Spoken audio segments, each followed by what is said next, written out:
السلام علیکم ورحمۃ اللہ تعالیٰ وبرکاتہ۔ بسم اللہ الرحمن الرحیم۔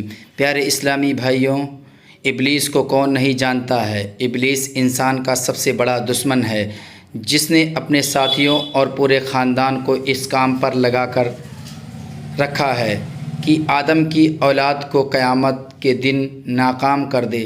لیکن ابلیس کے خاندان میں ہی پیدا ہونے والا وہ کون شیطان ہے جس نے ابلیس سے بغاوت کی اور اللہ کے رسول صلی اللہ تعالیٰ علیہ وسلم پر ایمان لے آیا؟ جب اس کی ملاقات حضور پاک صلی اللہ تعالیٰ علیہ وسلم سے ہوئی تو اس نے کیا بتایا؟ اب وہ شیطان کہاں ہے؟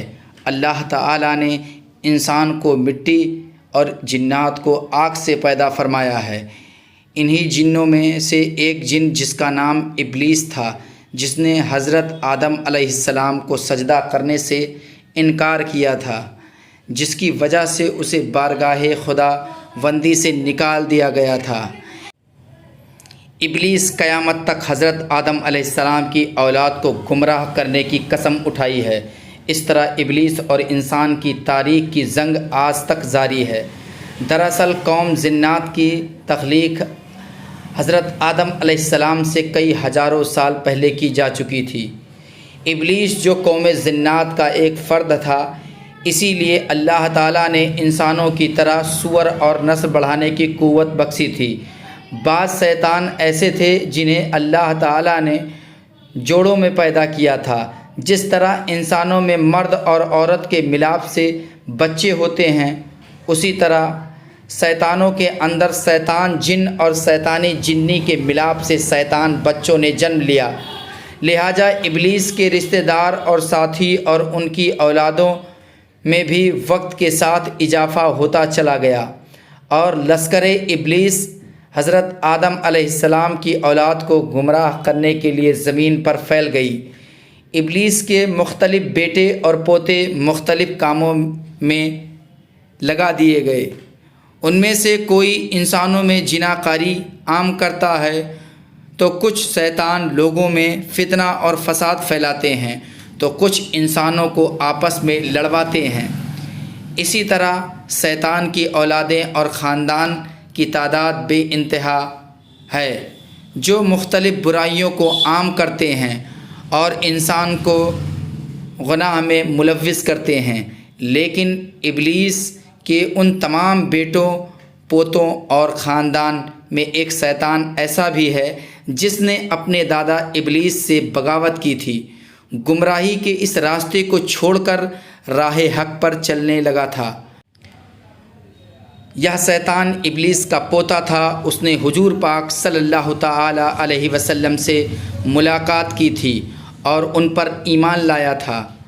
اس کے متعلق حدیث اور تاریخ کی مختلف کتابوں میں ایک مشہور واقعہ بیان ہوا ہے، جو کچھ اس طرح ہے کہ حضرت انس بن مالک اور حضرت عمر رضی اللہ تعالیٰ عنہ سے روایت ہے کہ ایک دن ہم حضور پاک صلی اللہ تعالیٰ علیہ وسلم کے ساتھ مکہ مکرمہ کے جنگل سے گزر رہے تھے۔ ہم تہامہ پہاڑوں میں سے ایک پہاڑ پر بیٹھے تھے کہ ایک بوڑھا شخص نمودار ہوا، اور جو اپنی لاٹھی کے سہارے چل رہا تھا۔ اس نے حضور پاک صلی اللہ تعالیٰ علیہ وسلم سے سلام کیا۔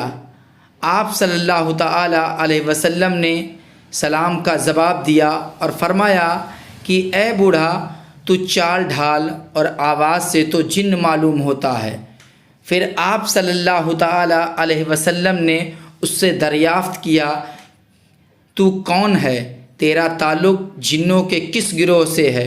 اس نے بتایا کہ اے اللہ کے رسول، میں جن ہوں، میرا نام حامہ ہے، میں ہیم کا بیٹا ہوں جو لاکس کا بیٹا ہے، لاکس جو ابلیس کا بیٹا ہے۔ حضور پاک صلی اللہ تعالیٰ علیہ وسلم نے فرمایا، میں تیرا اور شیطان کے درمیان صرف 2 پشتوں کا فاصلہ دیکھ رہا ہوں، تیری عمر کتنی ہے؟ اس نے کہا، یا رسول اللہ، جتنی اس دنیا کی ہے اتنی ہی عمر میری ہے یا اس سے کچھ کم۔ جن دنوں قابیل نے حابیل کو قتل کیا تھا اس وقت میں بچہ تھا، میری عمر 4 سال کی تھی، میں پہاڑوں میں دوڑتا پھرتا تھا اور لوگوں کے دلوں میں وسوسے ڈال دیا کرتا تھا۔ حضور پاک صلی اللہ تعالیٰ علیہ وسلم نے فرمایا یہ تو بہت برا کام تھا۔ اس جن نے آقا صلی اللہ تعالیٰ علیہ وسلم سے کہا اے اللہ کے رسول مجھے ملامت نہ فرمائیں، کیونکہ میں ان لوگوں میں سے ہوں جو حضرت نوح علیہ السلام پر ایمان لائے تھے اور توبہ کر لی تھی، اور دعوت دین کے کام میں ان کے ساتھ میں نے مدد کیا تھا اور انہیں راضی کر لیا تھا۔ اس کے بعد وہ جن خوب رونے لگا، اتنا رویا کہ صحابہ کرام بھی رونے لگے۔ اس جن نے کہا اے اللہ کے رسول میں اللہ کی قسم میں بہت شرمندہ ہوں اور میں اللہ کی پناہ مانگتا ہوں اس بات سے کہ میں کافر رہوں۔ میں نے حضرت ہود علیہ السلام سے ملاقات بھی کی ہے اور میں نے ان پر ایمان لایا۔ اسی طرح میں نے حضرت ابراہیم علیہ السلام سے بھی ملاقات کی، اور جب حضرت ابراہیم علیہ السلام کو آگ میں ڈالا جا رہا تھا تو میں بھی ان کے ساتھ تھا، اور جب حضرت یوسف علیہ السلام کو کنواں میں ڈالا گیا تو میں بھی ان کے ساتھ تھا اور حضرت یوسف علیہ السلام سے پہلے اس کنویں میں پہنچ گیا تھا۔ اسی طرح حضرت نوح علیہ السلام اور حضرت موسیٰ علیہ السلام سے بھی میری ملاقات ہوئی تھی۔ انہوں نے مجھے تورات سکھائی اور فرمایا تھا کہ اگر تم عیسیٰ علیہ السلام سے ملاقات کرو تو ان کو میرا سلام کہنا۔ جب میری ملاقات حضرت عیسیٰ علیہ السلام سے ہوئی تو میں نے موسیٰ علیہ السلام کا سلام ان تک پہنچایا۔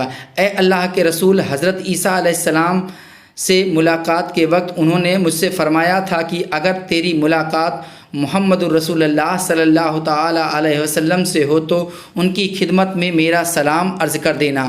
میں اس امانت کو پہنچانے کے لیے آپ صلی اللہ تعالیٰ علیہ وسلم کی خدمت میں حاضر ہوا ہوں، اور حضرت عیسیٰ علیہ السلام کا سلام آپ صلی اللہ تعالیٰ علیہ وسلم کہتا ہوں اور آپ صلی اللہ تعالیٰ علیہ وسلم پر ایمان لاتا ہوں۔ حضور پاک صلی اللہ تعالیٰ علیہ وسلم نے جب یہ پیغام سنا تو آپ نے فرمایا عیسیٰ علیہ السلام پر سلام ہو، اور اے حامہ امانت پہنچانے کی وجہ سے تجھ پر بھی سلام ہو۔ حامہ تیری کیا حاجت ہے؟ اس جن نے عرض کیا کہ حضرت موسیٰ علیہ السلام نے مجھے تورات سکھائی تھی اور حضرت عیسیٰ علیہ السلام نے مجھے انجیل سکھائی تھی۔ اے اللہ کے رسول مجھے آپ قرآن سکھا دیجئے۔ چنانچہ حضور پاک صلی اللہ تعالیٰ علیہ وسلم نے اس جن کو قرآن کی تعلیم فرمائی اور اسے سورہ واقعہ، سورہ مرسلات، سورہ اما یتسالون، سورہ بدھا چاروں کل شریف سکھایا اور فرمایا کہ اے حامہ جب تجھے کوئی حاجت ہو تو پھر میرے پاس آ جانا اور ہم سے ملاقات کرنا۔ ایک روایت میں ہے کہ حضور پاک صلی اللہ تعالیٰ علیہ وسلم نے جن کو صرف 10 سورتیں سکھائی تھیں۔ آقا صلی اللہ تعالیٰ علیہ وسلم اس دنیا سے پردہ فرما گئے، لیکن ان واقعے کے بعد حامہ کے بارے میں پھر کچھ نہیں فرمایا۔ خدا جانے حامہ ابھی زندہ ہے یا مر گیا۔